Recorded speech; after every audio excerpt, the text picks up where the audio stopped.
कहते हैं कि सुदर्शन चक्र एक ऐसा अचूक अस्त्र था कि जिसे छोड़ने के बाद यह लक्ष्य का पीछा करता था और उसका काम तमाम करके वापस छोड़े गए स्थान पर आ जाता था।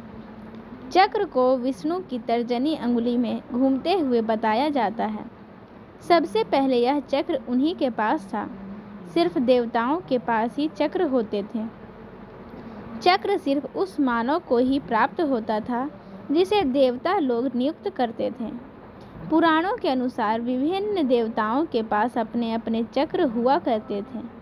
सभी चक्रों की अलग अलग क्षमता होती थी और सभी के चक्रों के नाम भी होते थे। महाभारत युद्ध में भगवान कृष्ण के पास सुदर्शन चक्र था। यह सुदर्शन चक्र कहाँ से आया था और चक्रों का जन्मदाता कौन था, इसके बारे में आज हम इस वीडियो में जानेंगे और साथ ही यह भी जानेंगे कि किस देवता के पास कौन सा चक्र था। चक्र को छोटा लेकिन सबसे अचूक अस्त्र माना जाता था। सभी देवी देवताओं के पास अपने अपने अलग अलग चक्र होते थे। उन सभी के अलग अलग नाम थे। शंकर जी के चक्र का नाम भवरेंदु, विष्णु जी के चक्र का नाम कांता चक्र और देवी का चक्र मृत्यु मंजरी के नाम से जाना जाता था। सुदर्शन चक्र का नाम भगवान कृष्ण के नाम के साथ अभिन्न रूप से जुड़ा हुआ था। कैसी थी सुदर्शन चक्र की शक्ति, इसके बारे में आइए बताते हैं। सुदर्शन चक्र ब्रह्मास्त्र के समान ही अचूक था। हालांकि यह ब्रह्मास्त्र की तरह विध्वंसक नहीं था, लेकिन इसका प्रयोग अति आवश्यक होने पर ही किया जाता था, क्योंकि एक बार छोड़े जाने पर यह दुश्मन को खत्म करके ही वापस आता था।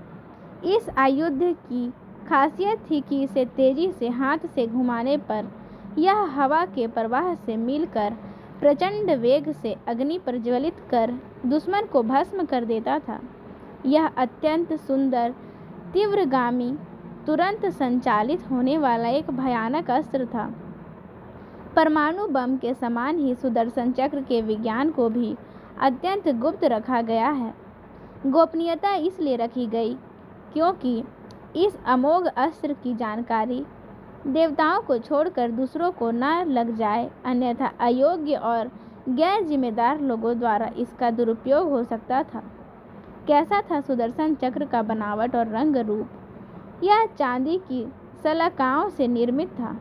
इसकी ऊपरी और निचली सतहों पर लौह सूल लगे हुए थे। इसके साथ ही इसमें अत्यंत विषैले किस्म के विष थे, जिसे द्विमुखी पैनी छुरियों में रखा जाता था। इन पैनी छुरियों का भी उपयोग किया जाता था।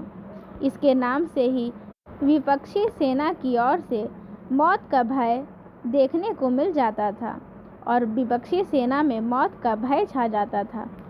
किसने बनाया था यह सुदर्शन चक्र? यह खुद जितना रहस्यमय है, उतना ही इसका निर्माण और संचालन भी। प्राचीन और प्रमाणिक शास्त्रों के अनुसार इसका निर्माण भगवान शंकर ने किया था। निर्माण के बाद भगवान शिव ने इसे श्री विष्णु को सौंप दिया था। जरूरत पड़ने पर श्री विष्णु ने इसे देवी पार्वती को प्रदान कर दिया।